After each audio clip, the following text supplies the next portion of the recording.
ॐ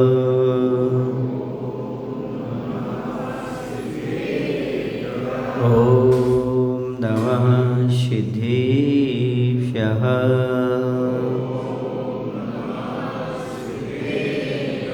ॐ नमः सिद्धेभ्यः।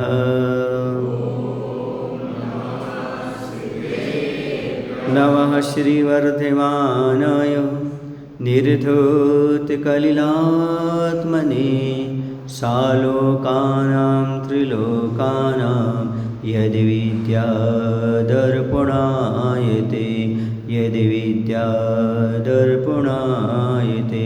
बोलिए अहिंसा परमो धर्म की, देवादेशी शांतिनाथ भगवान की, आचार्य गुरुदेव श्री विद्यासागर जी महाराज जी की, आचार्य समय सागर जी महाराज जी की,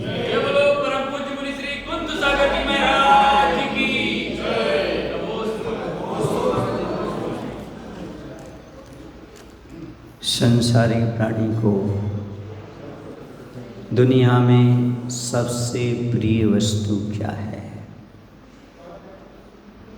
ये बहुत सुंदर सा प्रश्न है कि संसारी प्राणी के लिए सबसे प्रिय वस्तु क्या है। तो इसका उत्तर ये है, सब प्राणियों को अपने अपने प्राण प्रिय हैं। हर व्यक्ति अपने प्राणों की रक्षा करना चाहता है। इस संसार में कोई व्यक्ति मरना नहीं चाहता। सबको किसी से प्रेम हो या ना हो, अपने प्राणों से प्रेम अवश्य होता है। सबसे प्रिय वस्तु यदि कोई है तो अपने प्राण हैं। समझ आ रहा आपको? प्राण किसे कहते हैं? जिनके सद्भाव में जीवन रहे और जिनके अभाव में जीवन समाप्त हो जाए, उनका नाम क्या है?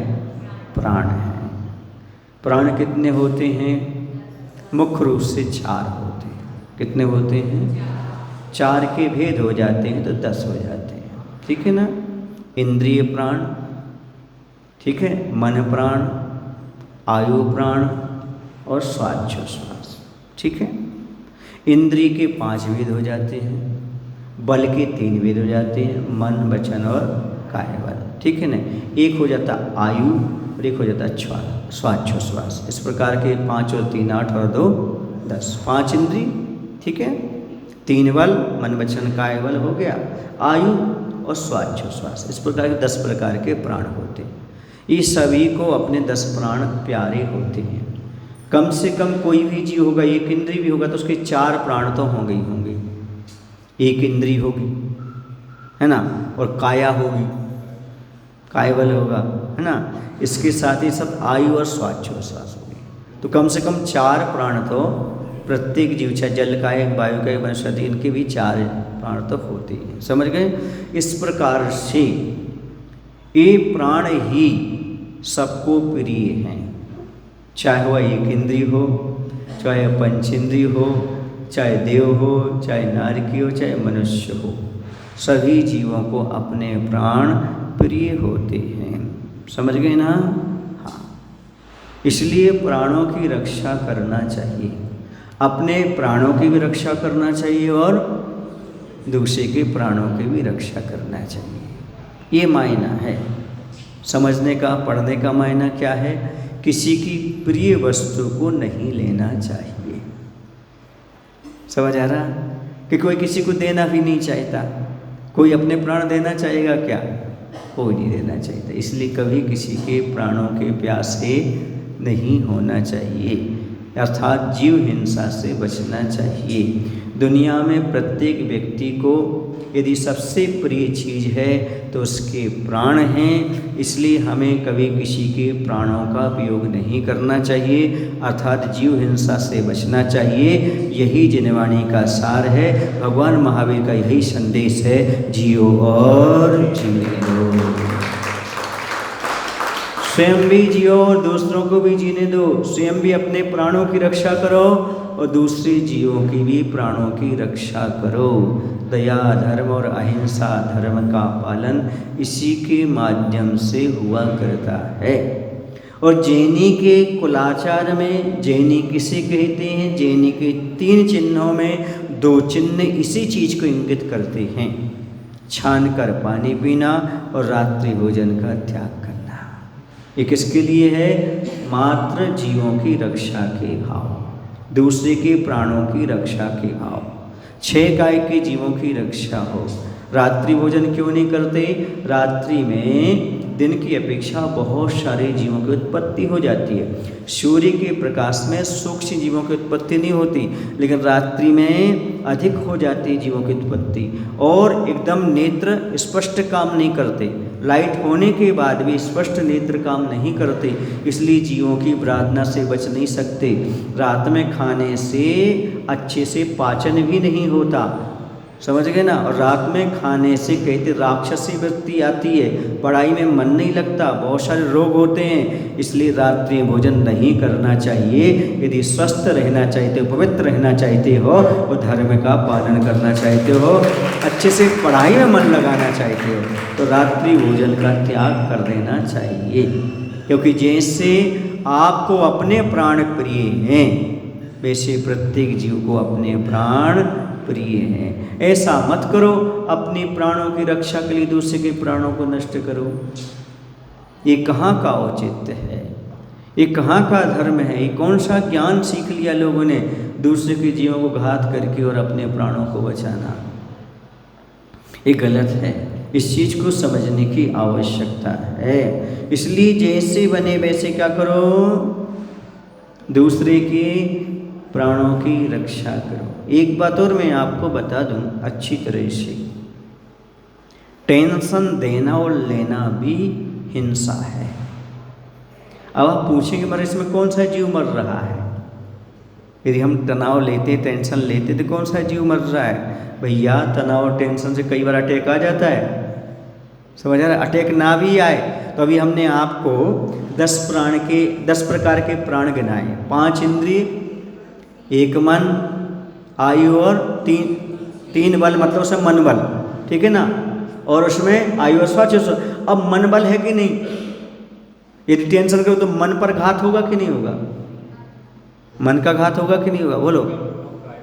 हाँ, मन का प्रभाव पड़ रहा है, अपने स्वास्थ्य पर भी पड़ता है, काय पर पड़ा, उसका आयु पर भी पड़ेगा, स्वास्थ्य पर भी पड़ेगा, फिर इंद्रियों पर भी पड़ेगा, नेत्र ज्योति कम हो जाती है, सोचने सोचने क्षमता कम हो जाती है। इसलिए टेंशन देना और लेना भी हिंसा है। इसलिए सोच लो, ना किसी को टेंशन देना, ना किसी को टेंशन लेना है।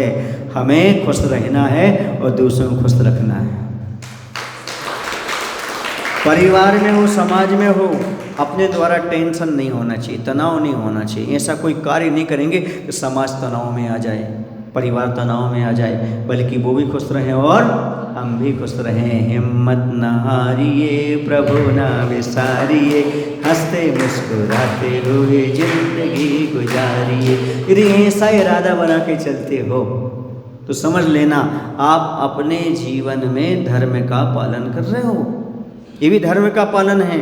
हम टेंशन क्यों नहीं देना चाहते? क्योंकि हिंसा होगी और हिंसा पाप है, और पाप से बचना ही धर्म है। बोलो भाई। इसलिए मैं प्राय करके जिस समाज में रहता हूँ ना, तो टेंशन क्रिएट नहीं करता हूँ। भाई गौरव कह रहे थे, महाराज जी कल तो बड़ी टेंशन की बात हो गई थी, पर आपने तो एकदम सहज में कर दिया, आहाचर्या के समय। सुन रहे ना, बहुत बड़ी टेंशन की बात हो गई थी, पर आपने तो उसको सहज में ले लिया। मैंने एक ही बात कही, समाज कुछ ना कुछ कार्य में लगी है। क्या लगी है? वो जानबूझकर गलती नहीं हुई उनसे, अनजान में हो गई। किस में हो गई? अनजान। उस अनजान को तूल नहीं दिया जाता, टेंशन नहीं बनाया जाता, डांट दिया जाता है, शिक्षा दी जाती है, समझ रहे ना। पर ऐसी गलती दोबारा ना हो इसलिए डांटना भी पड़ता है। इसका अर्थ ये थोड़ी है कि अपन तूल दे लो, नहीं। समाज है, इतनी सेवा वही करती, एक दिन चूक हो गई तो उसे क्षमा भी किया जाता है, समझ आया ना। वरना आगे सीखेंगे कैसे, आगे आएंगे कैसे? इसलिए कभी कभी क्या करना पड़ता है, ऐसी चीज़ों को इग्नोर भी करना पड़ता है।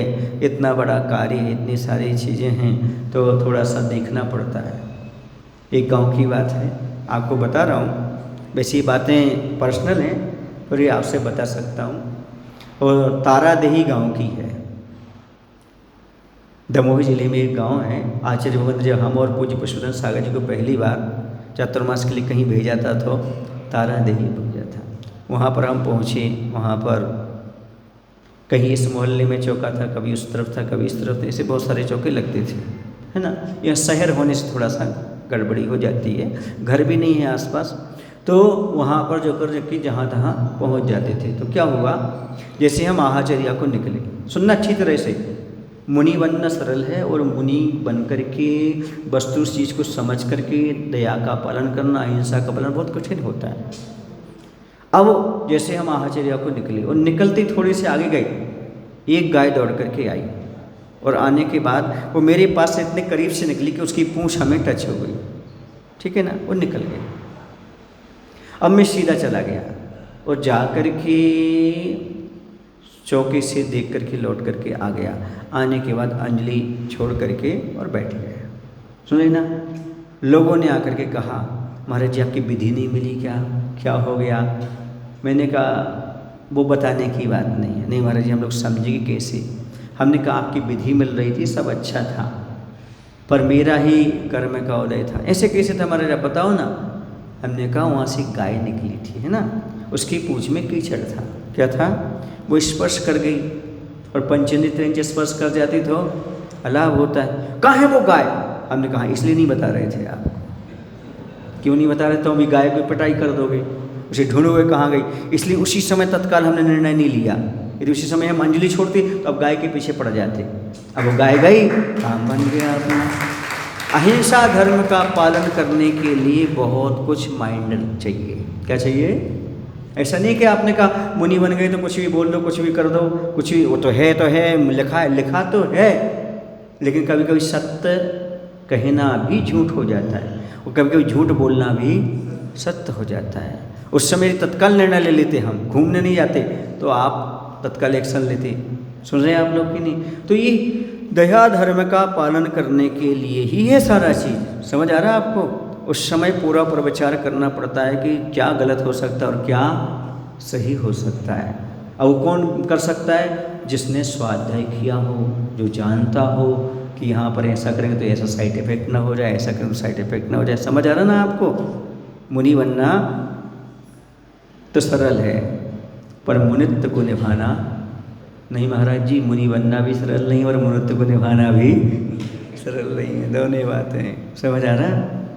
क्योंकि मुनि महाराज का 6 काय के जीवों की रक्षा का प्रण है, नियम है। 6 काय के जीवों को किसी प्रकार का घात नहीं होना चाहिए। ये अहिंसा महाव्रत कहलाता है। सुन रहे? इतना तक लिखा, चोर को चोर भी नहीं कहना। हाँ, चोर को चोर नहीं कहना।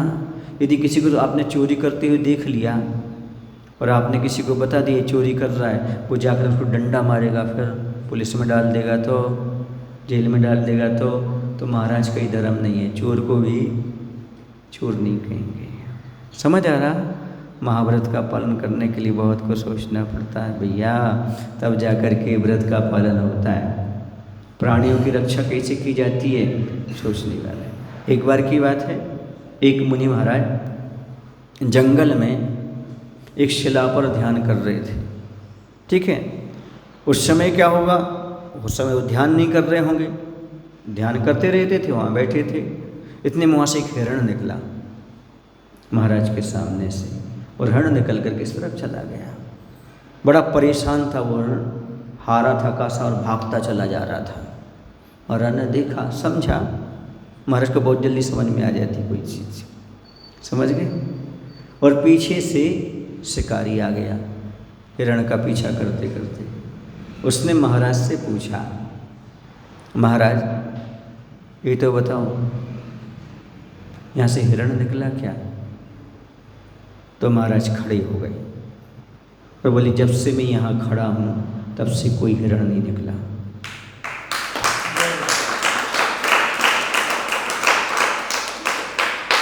मायना क्या हुआ?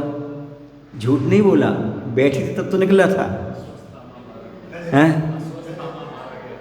समझ गए ना क्या? कि जब से यहाँ से, जब से मैं खड़ा हूँ तब से, हाँ। और समझ गए ना? और यदि खड़े नहीं हुए महाराज तो ऐसे भी बोल सकते हैं। बोलो क्या बोल सकते हैं? अब बताएं आपको। जिसने देखा है, ये जो देखता है वो बोलता नहीं, जो बोलता है वो देखता नहीं। आंखें देखती हैं, बोल नहीं सकती। मुख बोलता है, तो मैं तुम्हें क्या बताऊं? समझ आ रहा ना? और मैं जैसा होता तो मैं थोड़ा सा खसक जाता और कहता जब से मैं यहाँ बैठा हूं तब से कोई हिरण नहीं निकला। अब बताओ ये झूठ है कि सच है? एक प्राणी के प्राण बच गए, इससे बड़ा कोई सच नहीं होता। अब आप कहेंगे तो मायाचारी हो गई। नहीं, ये मायाचारी नहीं है, ये मायाचारी नहीं है। एक जीव की रक्षा के लिए ही सारे व्रत हैं। यदि जीव की रक्षा हो गई तो सारे व्रत पल गए, और जीव की हिंसा हो गई सारे व्रत नष्ट हो गए। इसे जीवों की रक्षा कैसे हो, इस प्रकार का भाव, इस प्रकार का परिणाम आना ही अपने आप में धर्म की निशानी है। किसकी निशानी है? धर्म की निशानी है। इसलिए आपको भी विचार करना है कि हमारे मन वचन के द्वारा कभी किसी को कष्ट न पहुँचे, ऐसे शब्दों का उपयोग ना करें। प्राय करके आप लोग आदमी को डंडे से कम मारते हो,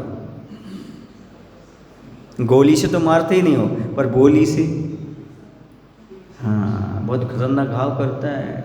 इसलिए कहते हैं शब्द संभल कर बोलिए, शब्द के हाथ ना पाँव। शब्द संभल कर बोलिए, शब्द के हाथ ना पाँव। एक शब्द औषध करे और एक करे है घाव। एक शब्द औषधि का काम करता है और दूसरा शब्द घाव करता है। तो हमें कौन से शब्दों का उपयोग करना चाहिए? जो औषधि का काम करे। ऐसे शब्दों का उपयोग कभी मत करो जो घाव करे, कि गोली का घाव भर जाता है पर बोली का घाव कभी नहीं भरता। समझ आ रहा आपको? इसलिए शब्दों को संभाल कर बोलना, वरना 4 शब्दों से महाभारत खड़ा हो सकता है। अंधों के अंधे होते हैं। द्रौपदी ने क्या बोला था? दुर्योधन को देख करके इतनी तो बोला था, उसमें क्या हुआ था? कितनी हिंसा हुई, कितने जीव मारे गए। समझो इस बात को।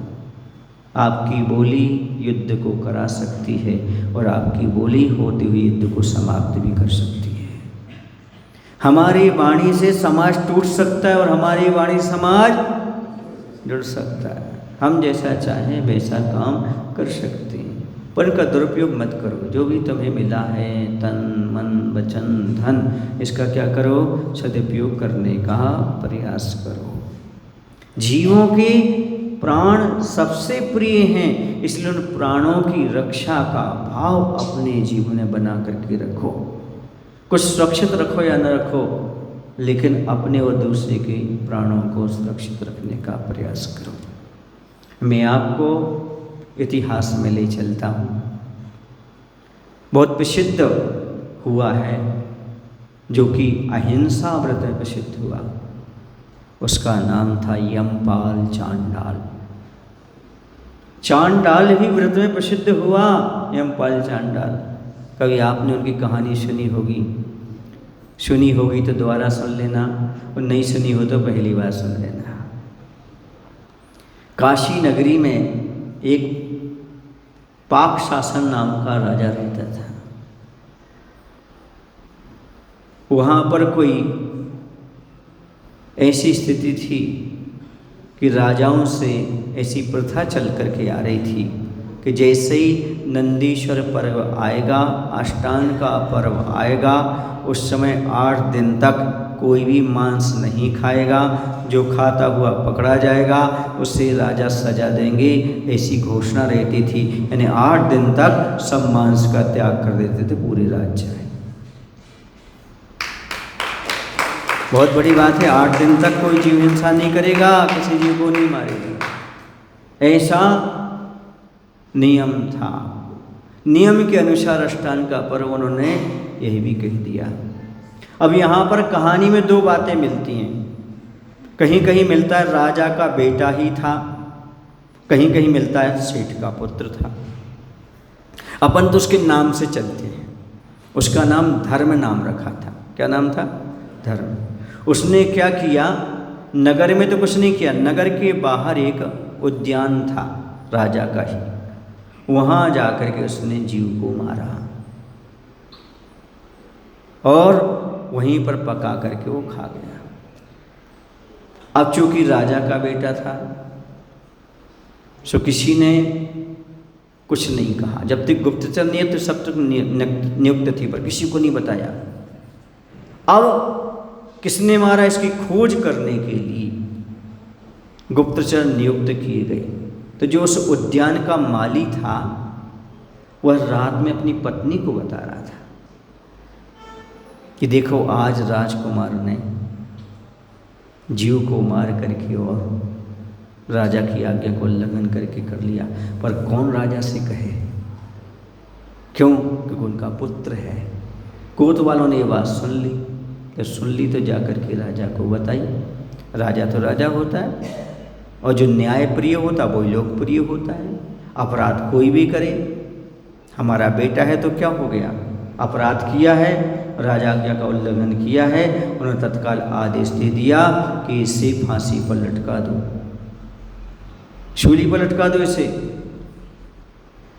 जाकर के चांडाल के पास कोतवाल पहुंचे और उसको मालूम पड़ गया, किसको? चांडाल को। और चांडाल का नियम था कि हम चतुर्दशी के दिन कोई जीव हिंसा नहीं करेंगे, और उस दिन चतुर्दशी ही थी। उसने नियम ले रखा था, मैं भले चंडाल का काम करता हूँ, फांसी पर लटकाता हूँ लोगों को, लेकिन मैं ये नियम का पालन करूँगा। अब नियम का पालन करेंगे भाई। उसने नियम कहाँ लिया था तो सुनो, बताते हैं कि वह बिल्कुल मर चुका था, लगभग अस्वस्थ हो चुका था। लोगों ने ये समझ तो मर चुका है, लोगों ने उसे उठा करके जंगल में फेंक दिया था। किसको? यमपाल चांडाल को। तो वहाँ पर जो भी अपन रिद्धि मंत्रों का जाप कर रहे हैं ना, ऐसी सर्वोच्च रिद्धिधारी महाराज उसके साइड से निकल गए जहाँ वो पड़ा था। तो महाराज के शरीर के स्पर्श की हवा जैसे उसे लगी, वो जीवित होकर खड़ा हो गया।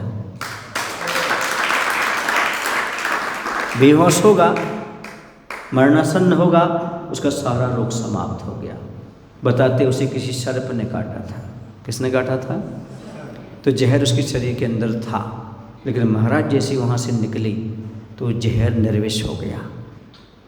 विष निर्विषता थाय, शत्रु मित्रता को धरे विष निर्विषता थाय। ऐसी महाराज निकली, उसका विष समाप्त हो गया, वो खड़ा हो गया और उसने महाराज को नमस्कार किया। महाराज, गांव के लोगों ने तो मुझे मृत समझ करके फेंक दिया था, पर आपकी कृपा से मैं आज जीवित हो गया हूँ, आज मैं स्वस्थ हो गया हूँ। आप जो नियम देंगे मैं पालने के लिए तैयार हूँ, क्योंकि महाराज आपने कृपा बरसाई है, मेरे प्राण आपने बचाए। महाराज ने क्या किया? उनके से ऐसी क्षमता थी अपने आप लोग कहते ना गुरु की कृपा से ऐसा हुआ ऐसा हुआ। अरे भाई, जब एक मरणासन्न जीवित होकर खड़ा हो सकता है गुरु की कृपा से, यदि सामान्य काम सफल हो जाए तो इसमें कोई बड़ी बात नहीं होती। महाराज ने कहा तुम क्या करते हो? उसने बताया अपना पूरा परिचय। तो महाराज ने कहा ठीक है, तुम हिंसा का त्याग तो नहीं कर सकते, और प्राण बचते तो अहिंसा, स्वस्थ होते तो अहिंसा का पालन करने से, गौशालाओं में दान करने से स्वस्थ होते, प्राणियों की रक्षा करोगे उतने आप रक्षित होते चले जाओगे। उन्होंने उपदेश दिया उसको, उसने नियम ले लिया, हम चतुर्दशी के दिन हिंसा का त्याग करते। कोई भी मजबूरी होगी, कुछ भी समस्या आएगी तो मैं फांसी पर किसी को लटकाने वाला नहीं। अब जब कोतवाल उसके घर गए तो छिप गया, क्योंकि आज चतुर्दशी है, और अपनी पत्नी से कह दिया कि उन लोगों से कह देना वो घर पर है ही नहीं, बहाना बना देना, हमारा व्रत का पालन करना है। ये झूठ झूठ नहीं कहलाते जिसमें हमारा व्रत का पालन हो जाए और एक जीव की है ना रक्षा हो जाए।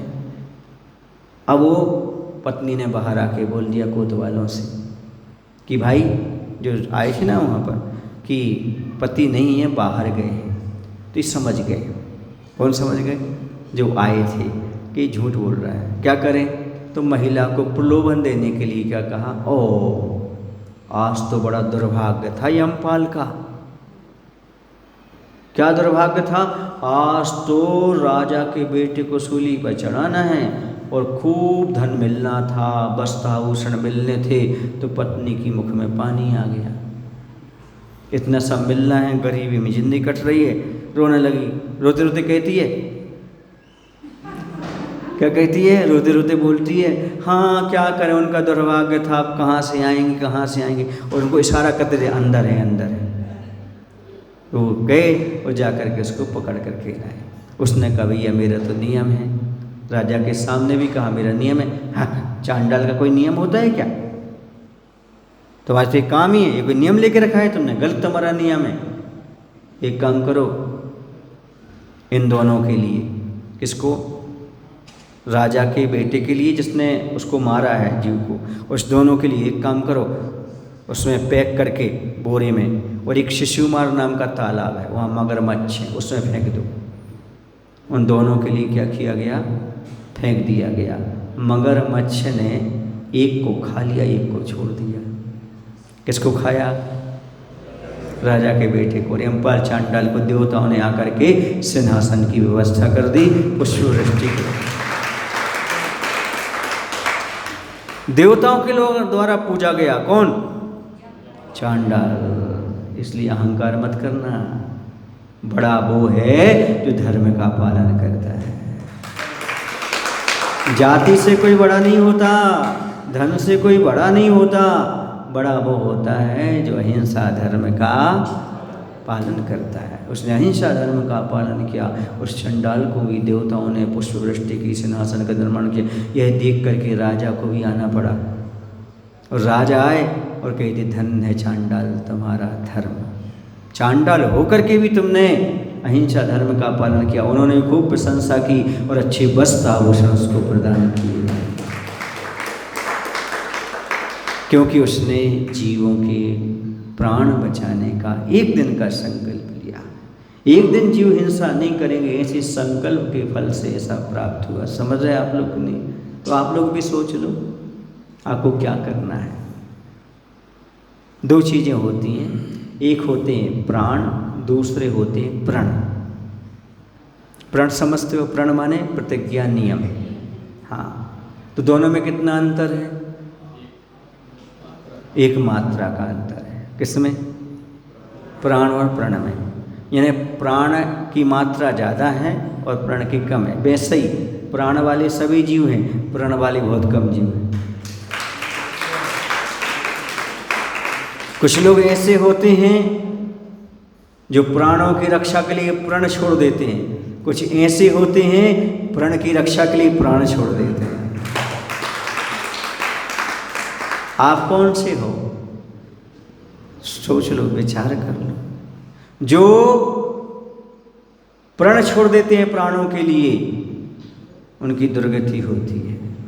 और जो प्रण निभा करके, प्राण देकर ही प्रण निभाते हैं, उनको स्वर्ग और मोक्ष की प्राप्ति होती है। उसको प्राप्त करते हैं।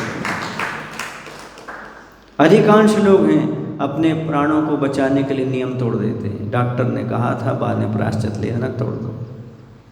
लेकिन नहीं, जिनको अपने प्रण प्रिय होते हैं वो प्राणों को ही न्यौछावर करके अपने प्रण और नियम की रक्षा किया करते हैं।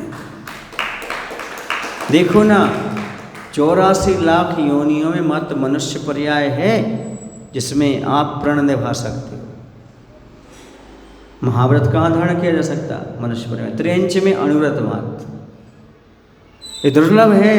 इसलिए प्राण तो फिर मिल जाएंगे आपको अगले भाव में, लेकिन प्रण मिल जाए कोई नियम नहीं है। इसलिए प्राणों को धारण करना सार्थक तभी है जब हम लिए गए प्रण व्रत नियम को जीवन भर तक अच्छे से निभा सकें।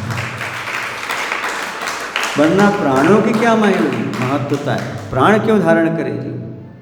प्राण धारण किए हैं तो कुछ न कुछ प्रण के साथ इस प्राणों को छोड़ो।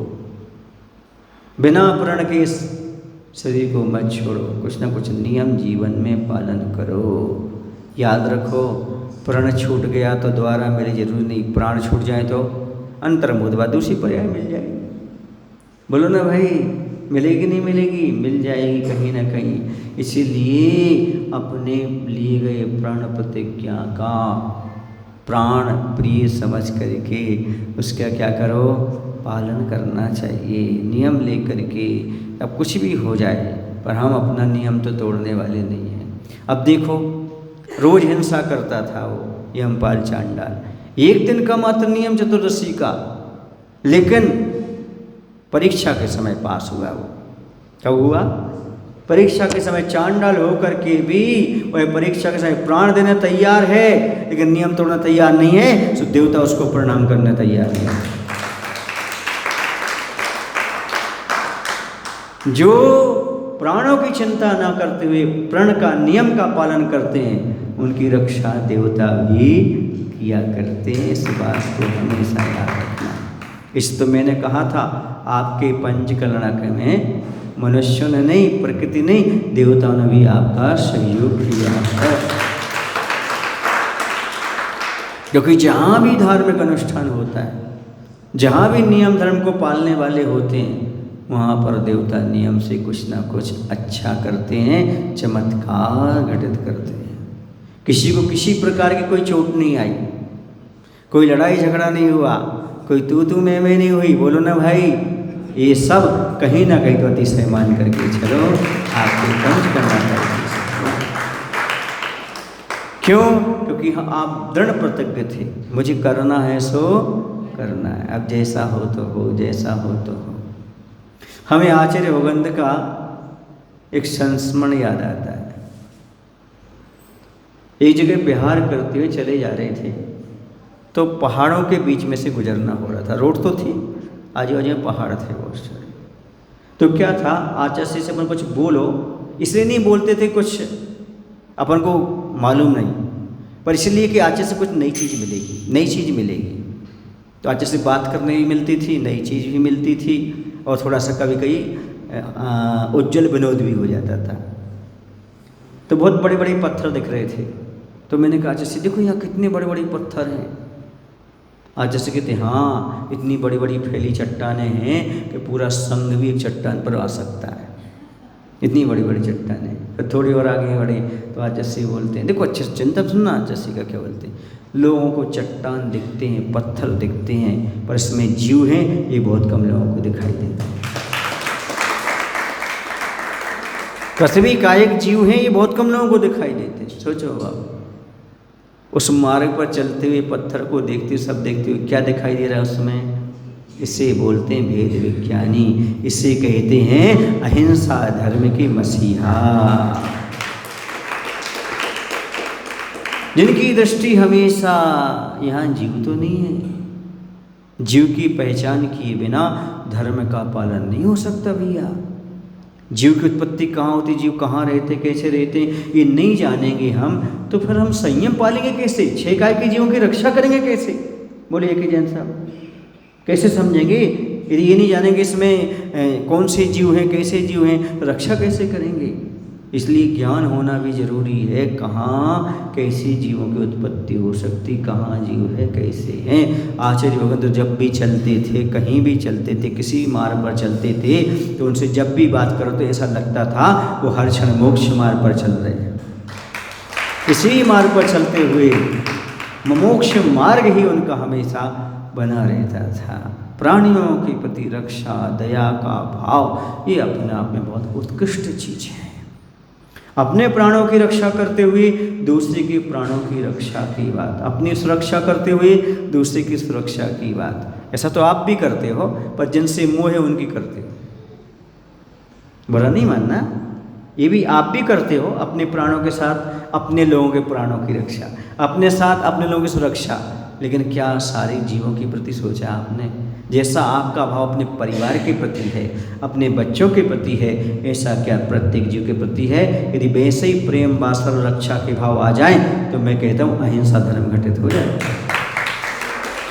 देर न लगे अहिंसा धर्म। जैसा आप सोचते हो मेरे बेटे को कभी तकलीफ ना हो जाए, मेरे बेटा भूखा ना रह जाए, मेरा बेटा रोगी ना हो। ऐसा भाव यदि प्रत्येक प्राणी के प्रति आ जाए तो मैं कहता हूँ आपके अंदर धर्म आ जाएगा और संयम लेने में कोई दिक्कत नहीं आएगी। प्रत्येक व्यक्ति का भला हो, कल्याण हो, ये ना अपना है ना पराया है। सुन रहे ना, ये तो 2-4 दिन का ठिकाना है, आए हैं चले गए।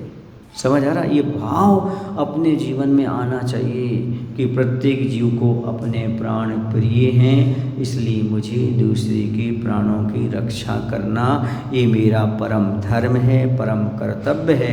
यदि मैं जीव को बचाऊंगा तो मेरा धर्म पलेगा, मैं जीव को बचाऊंगा तो मैं भी बच पाऊंगा। एक बार किसी ने एक आर्टिकल सुनाया था, दिखाया था बहुत पहले, एक पेपर की कटिंग। किसी देश में ऐसा हुआ था कि उन्होंने सारी मक्खी और मच्छरों को मार डाला था। इनसे रोग फैल रहा, रोग फैल रहा, ऐसे करके उन्होंने सारे मच्छरों किसी देश में मार डाला विदेशियों ने। फिर बाद में वहाँ बीमारी फैल गई। पूछो क्यों फैल गई? फिर सर्च किया कि जो मच्छर मक्खी थे, वो मच्छर जो आपके शरीर में काटते थे ना, वो इस प्रकार का जहर छोड़ते थे कि आपकी बीमारी को नष्ट कर देते। अब मच्छर ही नहीं बचेंगे, काटेंगे क्या? आपकी बीमारी कैसे नष्ट होगी? जैसे कैंसर के पेशेंट को क्या दिया जाता है? जहर, कीमो क्या कहलाता है? बोलो ना भाई, जहर दिया जाता है, तब तो ठीक होता है। ऐसे ही आपके अंदर बहुत सारे रोग हैं, यदि जीव जंतु आपको थोड़ा परेशान ना करें तो आपकी कब क्या हो जाए कोई भरोसा नहीं। इसलिए प्राणियों का भी अस्तित्व समझने की आवश्यकता है। प्रकृति में कोई प्राणी है तो क्यों है, ये समझना चाहिए। एक बहुत अच्छे डॉक्टर आए थे, उन्होंने कहा था, महाराज जी साल में 1-2 बार सर्दी जुकाम बुखार होना जरूरी है। क्या होना जरूरी है? क्यों? इसके माध्यम से शरीर के रोग निकलते हैं। क्या निकलते हैं? व्याधियाँ निकलती हैं, वरना सब इकट्ठा होता जाता है, फिर बाद में बहुत खतरनाक रोग होते हैं। एक हमारे संग में महाराज थे, नाम तो नहीं खोलूँगा, उन्हें छींक भी नहीं आती थी, कई वो बहियावृत्ति नहीं कराते थे, उन्हें कभी हमने बुखार नहीं देखा। सुने आप लोग कि नहीं? 9 साल तक मैंने कभी उनको बुखार नहीं देखा, कभी लेटे ऐसे दिन में नहीं देखा, परेशान होते नहीं देखा। लेकिन बाद में उनको ऐसी बीमारी आई, मालूम ही नहीं पड़ा, उनकी शल्य ना हो गई। इसलिए तो कह रहा हूँ आप लोगों से, क्या कह रहा हूँ कि थोड़ा बहुत मच्छरों से घबराओ मत, वो आपकी बीमारी ले जाते हैं। सुन रहे ना? इन सबको जीने दो, जियो और जीने दो। मायना क्या कह रहा हूँ कि जिनको कभी कोई बीमारी नहीं होती ना, उनको बहुत खतरनाक बीमारी हो जाती है। इसलिए थोड़ा बहुत अस्वस्थता होना भी जरूरी नहीं मच्छर काटेगा ऐसा हो जाएगा, अरे ठंडी लगे ऐसा हो जाएगा, नहीं, ये सब सहन करो। अपने बच्चों को बिल्कुल एसी में मत डाले रहो, अपने बच्चों को थोड़ा घूमने, हाँ वो बच्चा कह रहा ना हमें घूमने निकालो बाहर खेलने कर, हाँ थोड़ी मेहनत करो, थोड़ी धूप है, हवा है, गर्मी है, वर्षा सहन करने दो, बच्चे मजबूत होंगे। हाँ ठीक है, अस्वस्थ होंगे, होने दो, उनके बेकार निकलते जाएंगे और मजबूत होते चले जाएंगे।